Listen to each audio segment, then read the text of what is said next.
Hi, I'm Matthew Van Ingen.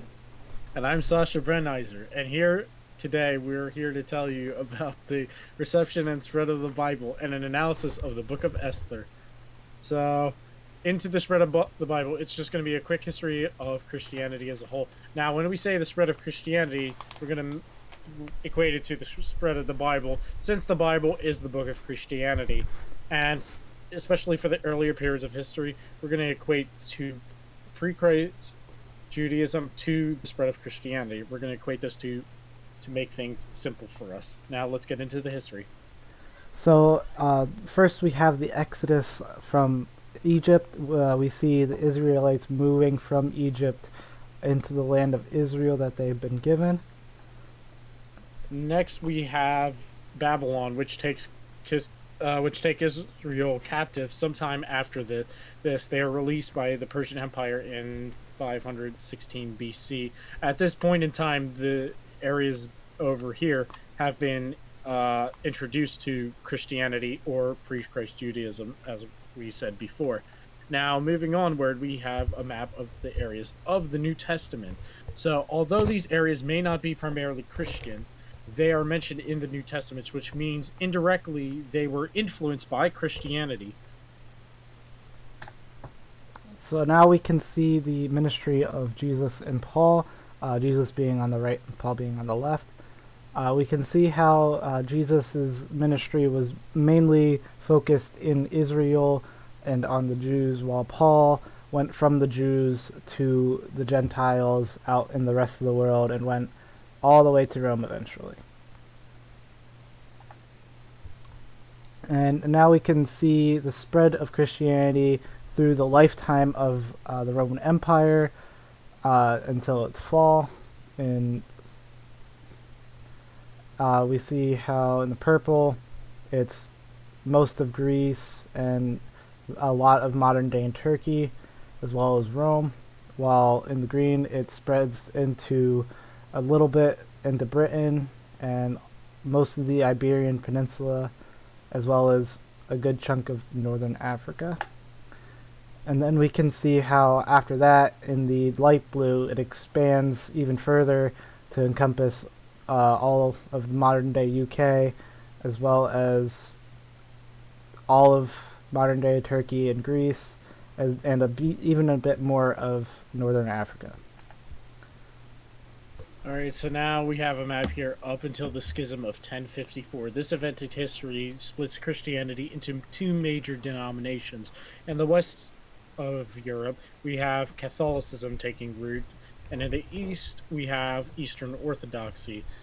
Later in history, in 1453, we have Constantinople falling, which is the fall of the Byzantine Empire, a primarily Christian empire, and the Ottoman Empire taking over, inheriting northern Africa and Turkey, and they are going to institute Islam very shortly. So, although this isn't happening right now, it's important to note that this is going to happen quite shortly.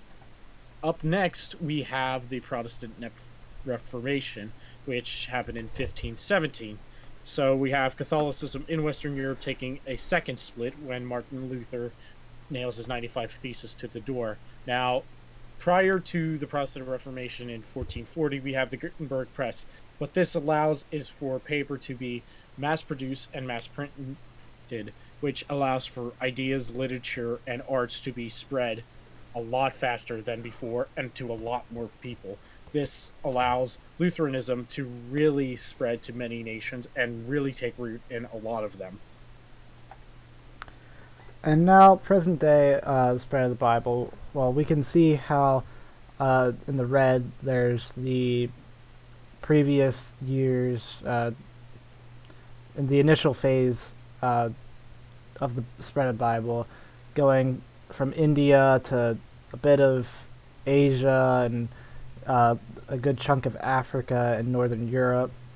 And then we see in the colonial phase, it goes from Europe to the Americas, to southern Africa, to Australia and Indonesia, and and it gets diffused throughout the entire world.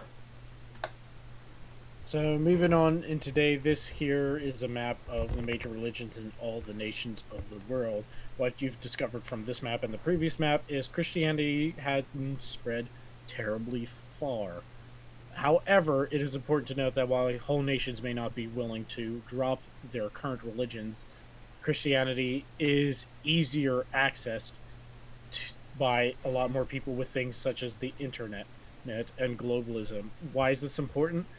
Due to the spread of Christianity, you have easy access to many different copies of the Bible. Now, for our last multimodal piece, we're going to quickly touch on the timeline of the Bible. Uh, Compared to the history we just ran through, it is very small. It only runs about till 70 AD, which is about middle of the Roman Empire. What this goes to show is that perhaps within the Bible there is some relevance in the Bible to modern audiences. Moving on to the reception of the Bible, we're going to touch on how biblical texts are studied. In those studies, there is something called reception history. What that means is biblical texts are seen as literary sources. This allows for more careful examination given the time and place of the Bible. For example, a certain phrase or certain word might pop out in a certain copy that does not pop out on any other copy. This type of history can be seen in things such as architecture of the Gothic cathedrals, the illustrations in the Book of Kells, the Battle Hymn of the Republic, and Did Those Feet in Ancient Time by William Blake, sculptures of Jacob Epstein, and even Clint Eastwood films High Plains Drifter and Pale Rider. What this diffusion has allowed for us is we have a culture that is inherently Christian. So, although not every single person identifies as Christian, many understand the concepts and ideas behind those beliefs. For example, things as Christmas and Easter already bring to mind Christian holidays. And although they are Christian holidays, mainstream America celebrates those things. So the point here is although the culture may not be 100% religious, they understand the concepts and notions of that religion. Now we can look at an analysis of Esther. We can see a clear plot structure in this diagram. It looks like an upside down plot mountain diagram that you have probably seen throughout your primary education. And here we can also see the relation between early events such as the elevation of Haman in chapter 3 to the later events in chapter 8 verse 15, which is the elevation of Mordecai. And we can sort of see how they're mirrored and are good together. And we can also see an irony throughout the piece, such as the dramatic irony that Esther knows that she's a Jew and waits to reveal that until the second banquet with Haman and King Xerxes, as well as the irony of the fate of Mordecai being killed to Mordecai being praised and Haman being praised to Haman being killed. And then let's end off with some interesting things about Esther. Esther is the only book in the Hebrew Bible that is not represented in the Dead Sea Scrolls. Plus, it doesn't really have many allusions, if any, in the New Testament to it. The Feast of Purim that Esther makes a precedent at the end of the book is the only worldly holiday that is in the Jewish calendar. And then one more interesting thing that we found was that in the NIV version of 2015, Haman is supposedly impaled on a stake, while in early versions such as the KJV, he is hanged on the gallows. And that's it. So don't forget to hit that like button, hit the subscribe button, ring that bell for more videos similar, probably not to this.